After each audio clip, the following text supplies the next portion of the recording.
Assalamualaikum warahmatullahi wabarakatuh. Selamat pagi, siang, sore, malam, teman-teman.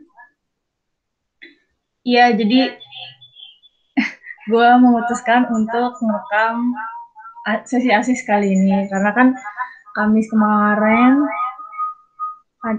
seharusnya kan kita 2 sesi ya. Kok suara gue kayak penyanyi dangdut ya, guys? Gue nggak ngerti, pokoknya kata kata temen gue itu at least 3 orang kan dalam satu rapat. Jadi udahlah, biar suara gue menggema, nikmatin aja ya, guys. Iya. Oh iya, yaudah. Semoga kalian, ada dalam keadaan sehat walafiat. Gue ketawa suara gue sendiri. Eh, nanti, oh iya, nanti kalau misalnya ada pertanyaan, bisa komen di YouTube. Kayaknya ini gue berencana untuk ngupload di YouTube ya, teman-teman semuanya. Terus gue mungkin ngabsennya dari jumlah like aja kali ya. Mungkin gue abis lulus kepikiran jadi YouTuber ya enggak, guys. Yaudah, gue akan basa-basi. Gue izin share screen ya, teman-teman.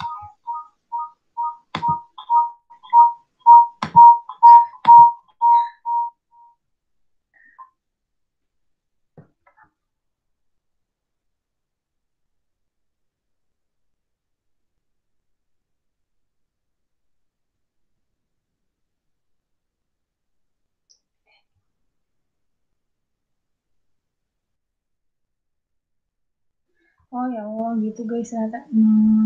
Mana sih ini share screen? Oke. Nah guys, kita mulai. Jadi hari ini kita bahas tentang keputusan investasi. Yang gue perhatiin kayaknya kalau habis UTS ini tuh sebenarnya makin rumit sih karena lebih teknis kan, dan sebenarnya ngitung sih kayak di matkul MK yang kalian ambil di semester 5. Cuman ya udah, don't worry, be happy, karena di Islam, maksudnya di MKI ini kita lebih ngomongin tentang teori-teorinya gitu. Kayak misalnya kan hari ini mau ngomongin NPV sama IRR. Nah, itu gimana tuh ceritanya di perspektif Islam tuh kayak gimana? Kira-kira tetap bisa dipakai atau enggak gitu kan? Oke, jadi ini outline-nya hari ini. Ya, terus nanti spesial nih ada latihan soal. Karena uh, gue bingung sih sebenarnya latihan soalnya kayak gimana. Karena uh, setelah tahun lalu di zaman gue, pas gue ngambil buat UAS tuh ceritanya, em, apa namanya, kok gue jadi bingung sendiri. Iya, jadi pas gue UAS itu kita bikin paper masing-masing gitu. Dari pertemuan satu kayak sesuai sama materi ajar silabus. Jadi kayak satu orang tuh satu materi gitu. Pokoknya dipas-pasin deh, kan sekelas, di kelas tuh ada 24 orang ya, kurang lebih gitu. Sendiri-sendiri gitu. Nah, mungkin gue mau nambahin yang nggak dibahas sama ibunya aja kali ya. Karena kan mungkin pas lagi hari sesi ibunya, aduh gue pun juga telat gitu. Gue pun juga belajar lagi gitu. Gue juga diskusi lagi gitu sama. Oke, lanjut ya, kita mulai. Nah, jadi sebagai introduction-nya, sebenarnya apa sih itu keputusan investasi atau capital budgeting? Nah, jadi si keputusan investasi itu adalah pengambilan keputusan yang memperhatikan commitment of large fund. Jadi kayak gimana nih ceritanya, kita mau ngambil dana dari mana aja gitu. Itu terus yang terjadi pada saat ini ketika benefit expected dari keputusan akan bertambah dalam jangka waktu yang lama. Jadi yang tadi gue bilang lagi kan, kita milih nih kira-kira kita mau ngambil dana, dan kita milih nih dari siapa aja gitu. Nah, terus habis itu kita pikirin lagi nih apa aja kira-kira benefit expected-nya nantinya buat di jangka waktu yang akan berjalan. Biasanya sih lama gitu. Oke. Nah, jadi kalau dalam framework dalam Islam, baiknya seorang manajer itu tuh harus memperhatikan satu, ada identifikasi investasi atau proyek yang nggak hanya menciptakan nilai, tapi juga, lah, maaf guys, ini, aduh maaf banget, tetapi juga memperhatikan etika-etika yang sesuai sama Islam. Itu gue inget. Maaf ya guys. Terus yang kedua itu ingin memaksimalkan kekayaan para pemegang saham investasi, tidak hanya harus dapat diterima dalam syariat, tapi juga berusaha mencapaikan tingkat tertinggi etika Islam. Maksudnya itu kayak mencapai masalahnya gitu loh, kayak ya udah nih lo udah dapat ceritanya, udah dapat kekayaannya, udah dapat wealth-nya. Nah kira-kira bagus nggak nih untuk masalah gitu kok? Iya gitu, untuk masalah, untuk umat lainnya, nggak cuma lo doang, tapi kayak ya udah impact-nya untuk lingkungan, untuk perusahaan itu sendiri gitu-gitu. Kurang lebih seperti itu. Nah, simply pengambilan keputusan investasi itu dia memperhatikan yang pertama screening lingkungan. Nah, screeningnya ini tuh untuk proyek investasi yang menciptakan nilai. Terus yang kedua itu di antara beberapa proyek yang diterima atau dipilih. Nah, ini tuh pokoknya kan udah di list nih, udah di screening tuh tadi di tahap pertama. Nah, itu tuh kita tuh ceritanya milih salah satu yang kita anggap paling maksimal gitu nilainya. Nah, Nah, kalau dari yang gue kutip dari PPTU, sebenarnya ini gue ngambil dari PPTU juga sih. Ya gitu, gitu. Jadi curcol. Nah, jadi kayak eh, praktik-praktik itu tuh, praktik-praktik itu tuh biasanya biayanya itu tuh diestimasi eh, ketika si benefitnya itu masuk ke tahap yang lebih susah. Karena kan kayak masuknya tahapnya lebih susah, berarti risikonya juga mengikuti gitu kan. Nah, kalau misalnya benefitnya itu udah apa ya namanya, udah terkirakan, nah itu juga makin susah gitu, untuk diestimasikan. Jadi kayak ketika keuntungannya nih makin banyak, ya udah makin susah gitu buat diestimasikan, karena kan risiko yang datang kan juga ya udah nggak bisa diperkirakan gitu, gitu guys. Terus habis itu yang pertama itu ada teknik pada capital budgeting. Ada DCF sama non DCF. DCF itu apa sih? Bedanya DCF itu apa tadi ya? Discounting. Gue lupa kepanjangannya apa. Intinya kalau yang DCF itu tuh dia ngitungin gitu lah. Ada rumusnya yang kayak yang di MK, bertempo, berjangka kayak gitu. Nah kalau non DCF sih yang nggak pakai gitu loh. Langsung aja gitu. Oke, lanjut aja. Nah, gimana nih ceritanya NPV? NPV itu kepanjangannya apa sih? NPV itu kepanjangannya apa? Ya, NPV itu kepanjangannya si Net Present Value. Nah, Net Present Value itu tuh maksudnya kayak adanya perbedaan antara nilai sekarang, arus kas masuk, dan nilai sekarang dari si arus kas keluar. Sorry guys, gue translate. Selama periode waktu tertentu. Nah, NPV itu sendiri mengukur kontribusi setiap proyek kepada pemegang saham. Begitu ada perubahan, itu akan terwakili di pasar saham perusahaan.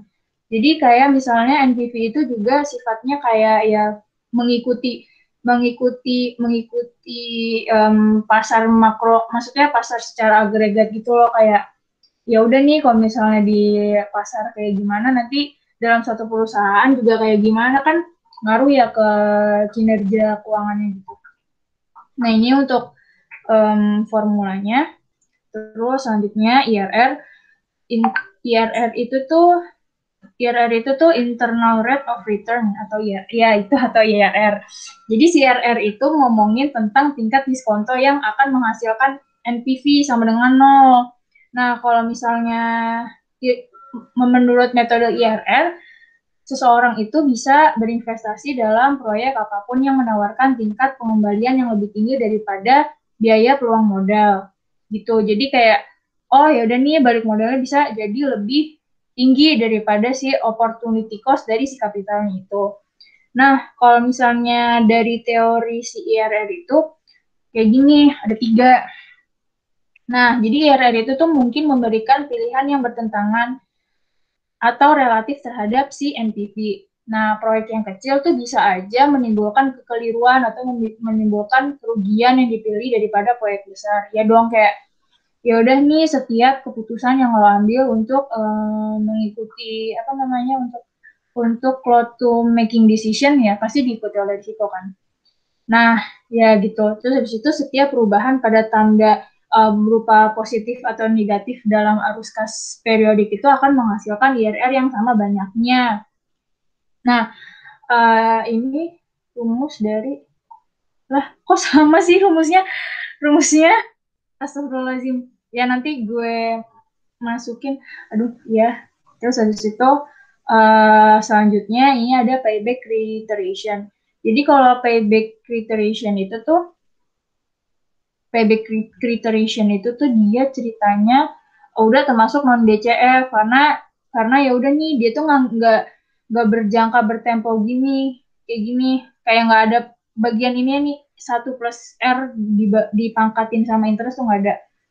Jadi kayak dia tuh lebih kayak sebuah evaluasi sederhana untuk proyek jangka pendek, yaitu jumlah waktu sampai arus kas itu bisa mengrecover initial investment proyek. Kayak initial investment proyek itu kan ibaratnya kayak apa ya? Kayak lo tuh ikut kepanitiaan apa sih namanya? Kok jadi lupa gue. Apa sih namanya uang ditarik? Ya pokoknya itu. Jadi kayak modal awal dalam suatu proyek gitu. Nah, saat arus kas itu dipertimbangkan, waktu terjadinya arus kas dan arus kas di luar payback period itu tuh nggak dipikirin gitu, bukan menjadi consider utama. Nah, metode payback itu mengabaikan risiko arus kas proyek dan biaya peluang dari modal investor. Terus selanjutnya ada accounting rate of return atau ARR. Nah, ARR itu sendiri merupakan pendapatan akuntansi rata-rata per periode dibagi book value berdasarkan nilai dari investasinya. Oke, latihan sebentar nih. Kan puyeng nih, udah ngomongin teori-teori yang udah gue sebutin di atas. Nah, jadi tuh latihannya itu tuh, misalnya nih, ada dua mutually exclusive project. Nah, ini nih ada project A sama project B. Nah, ini tuh kita kira-kira ngitung dalam 4 tahun, 4 tahun lah, 4 tahun ke depan. Nah, misalnya yang diketahui itu tuh di returnnya itu ada 10%. Nah, pertanyaannya itu, yang mana nih kira-kira proyek yang bakal dipilih gitu sebagai investor. Nah, kita nih nganalisis pakai NPV, IRR, sama payback reiteration. Nah, ya udah nih, ya udah nih, ya udah nih, lanjut. Ada jawabannya. Ya udah. Nah, jadi tuh yang negatif ini itu kan si initial investment-nya. Nah, NPV-nya itu tuh, nah NPV-nya itu tuh kita tuh ngitung pakai cara yang ini yang tadi udah disampaikan sebelumnya, yang pakai yang ini. Terus habis itu ini gue btw ngitungnya pakai Excel ya. Kenapa nggak gue tampilin Excel? Ya, terus habis itu kalau misalnya si IRR itu tuh pakai cara yang sebentar. Pakai cara yang ini. Sorry, nggak gue masukin.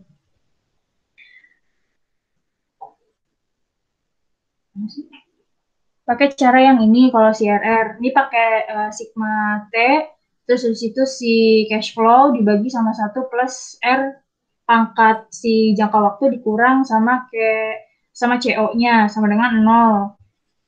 Nah, kalau misalnya kayak gini nih kira-kira orang tuh bakal milih yang mana gitu.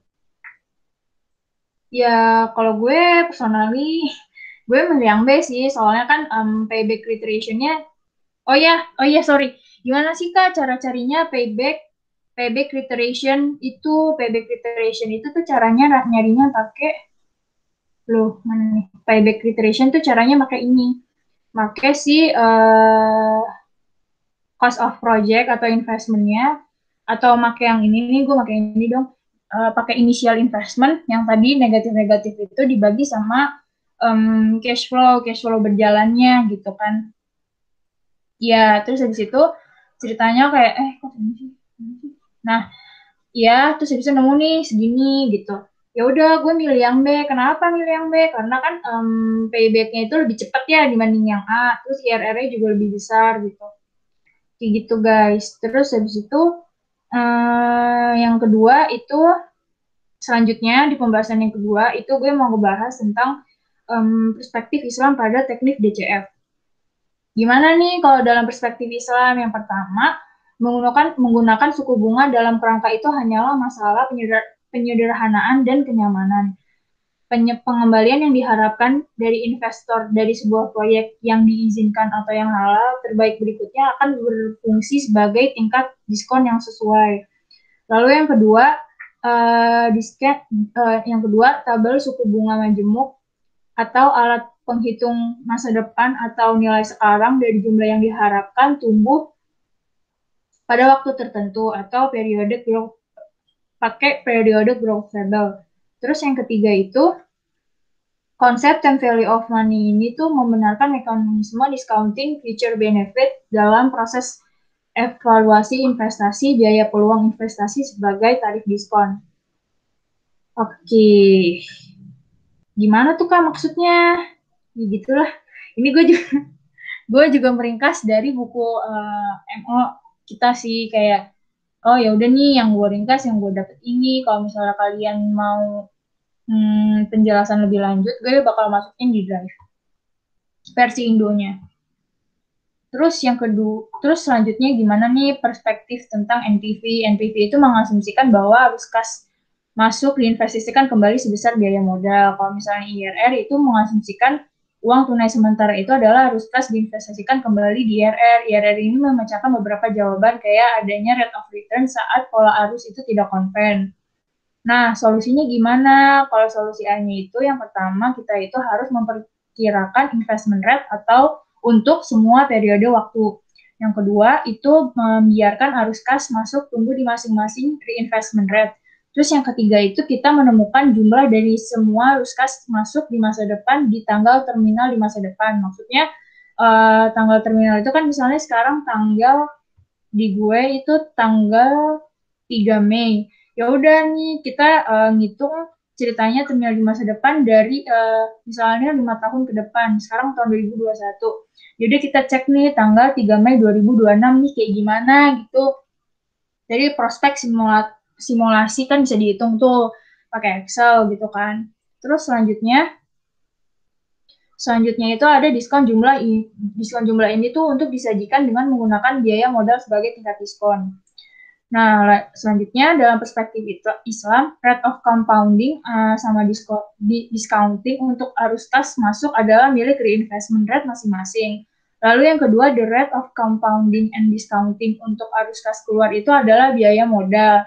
Dan yang terakhir, biaya modal itu tuh nggak sama tarif bunga, karena tapi biaya sumber pendanaan yang diizinkan itu boleh-boleh aja seperti ekuitas gitu. Karena kan ekuitas itu dia itu pendanaan yang apa namanya yang didapatkan dari kegiatan investasi. Misalnya kayak misalnya gue butuh dana nih ya udah gue kayak purpose ke perusahaan investasi buat perusahaan gue ini nih dijadiin listing saham gitu kayak biar gue mendapatkan dana dari publik gitu.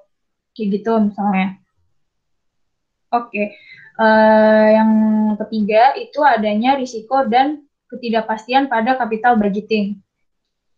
Nah, di antaranya itu tuh salah satu input dalam DCF adalah future cash flow, di mana hal tersebut tidak dapat dipastikan nilainya. Karena ya maksudnya bisa diestimasikan, tapi tuh nggak exact kayak gitu loh, karena kan tergantung keadaan pasar juga kan dan banyak faktor lainnya gitu kan. Nah gitu. Terus habis itu makanya kita tuh harus dealing with risks and uncertainty. Ya udah nih yang mana kayak misalnya kita melakukan investasi dalam jangka panjang itu pasti diikuti sama risiko sama ketidakpastian ya. Oh misalnya yang lo hitung sih awalnya ya untung-untung aja gitu loh ya. Ya udah lo tetap mendapatkan return yang bisa lo estimasikan dan yang bisa lo oh yaudah misalnya gue investasi 1 juta gue nih tapi misalnya 5 tahun ke depan yang gue hitung sih ya gue misalnya dapat 1.200.000 itu tuh kayak dari returnnya gitu kan. dari 5 tahun kemudian dari sekarang. Tapi ceritanya kan keadaan gak ada yang tahu ya, maksudnya kayak sekarang COVID gitu kan. Ya para investor mana tahu kalau misalnya COVID bisa sampai mau OTW 2 tahun kayak gini kan. Maksudnya ya udah. Jadi ya kita harus dealing nih sama risiko dan ketidakpastian yang ada di dunia ini gitu. Lalu yang kedua, dalam capital budgeting, ketika kita memilih berdasarkan NPV dari proyek tersebut, kenapa? Ya udah, NPV itu kan yang cukup mem, merefleksikan, dari performa keuangan juga kan. Terus yang ketiga itu pengukuran riskiness of NPV dapat dilakukan dengan mengukur standar deviation NPV dengan mengasumsikan bahwa cash flow memiliki normal distribution. Oh, ngerti. Kayaknya ini kayak kaitannya yang ada di statek kayak iya, kayak ada di statek itu deh. Lalu selanjutnya dengan NPV dan standard deviation dari NPV, kita dapat mengidentifikasi efisiensi portofolio dari project tersebut. Lalu pada efisiensi frontier, project dengan risiko yang tertinggi akan menghasilkan return yang juga tinggi gitu. Ya kan high risk high return-nya. Lalu yang keempat, gue ini mau ngebahas tentang evaluasi investment untuk Promet Islamic Value. Yang diantaranya yang pertama di konven itu tuh konsep time value of money itu tuh menjadi asumsi dasar dari terbentuknya NPV yang akan menentukan investment decision. Ya, itu. Terus yang kedua itu, ya makanya ini kan kayak PR kalian nih, gimana nih kalau misalnya laporan keuangan dari perusahaan Islam itu gimana nih dari segi NPV-nya gitu kan. Suruh analisis gitu kan. Yoi kayak gitu karenanya. Terus habis itu selain itu terdapat juga asumsi opportunity cost of investing sebagai rate of return. Lalu yang ketiga, NPV dan IRR dapat menjadikan acuan, namun terdapat beberapa kasus ukuran tersebut tidak dapat digunakan. Itu bisa dijadiin acuan, tapi nggak bisa digunakan kalau misalnya nggak ada opportunity dari investasi sehingga cost of capital tidak dapat dianggap positif. Karena kan bisa positif, bisa nol, dan bisa negatif bahkan. Terus selanjutnya, yang kedua itu output dari investasi itu nggak bisa ditukar sebagai sumber daya yang dapat diinvestasikan. Contohnya kayak buat pembangunan masjid, pembangunan rumah sakit, perlebaran ruas jalan, dan lain-lain yang bersifat project. Terus ceritanya ya udah pakai INPV sama EIRR gitu.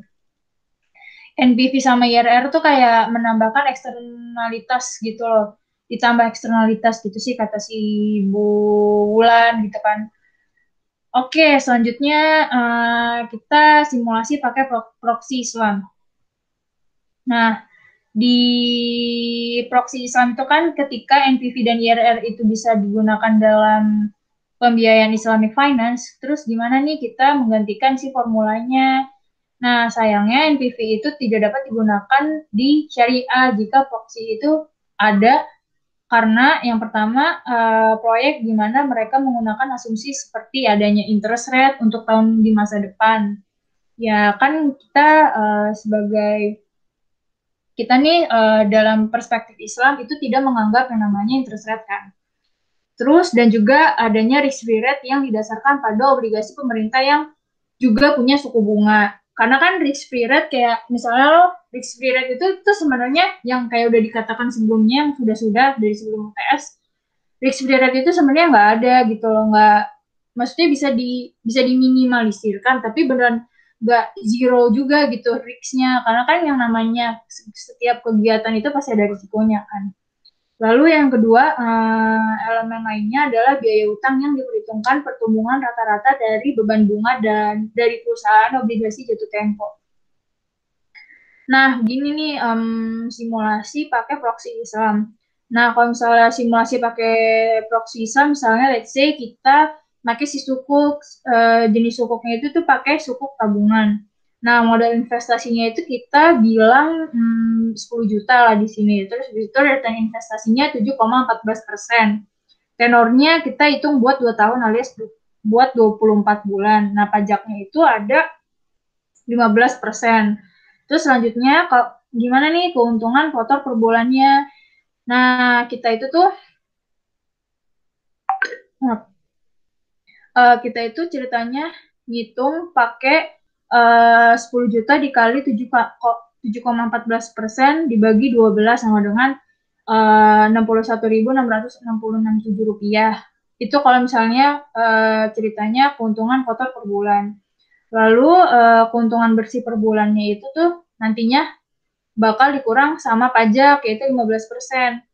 Nah, caranya bukan caranya itu tuh kayak 15%-nya dari si ini hasil yang si 661.667 itu. Ini tuh sama dengan 92.050 rupiah. Nah, ya udah 661.667 dikurang 92.050 sama dengan 52.417 rupiah. Terus gimana nih ceritanya total keuntungan dalam 2 tahun? Ya udah tinggal dikali nih. Dikali 12 sama dengan 12,58.008. Iya. Kayaknya ini seharusnya dikali 24 ya, guys. Kan 2 tahun ya, 24. Terus total modal ditambah keuntungan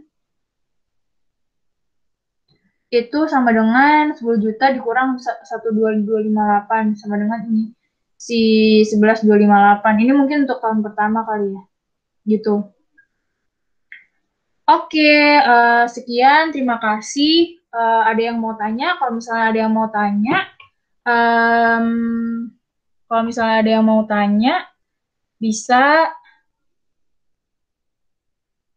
bisa bisa bisa chat gue pakai PC bisa, pakai WA bisa. Ya, kalau misalnya ada yang mau tanya juga bisa pakai komen komen di YouTube. Terus ya udah gitu. Itu guys. Ya udah terima kasih.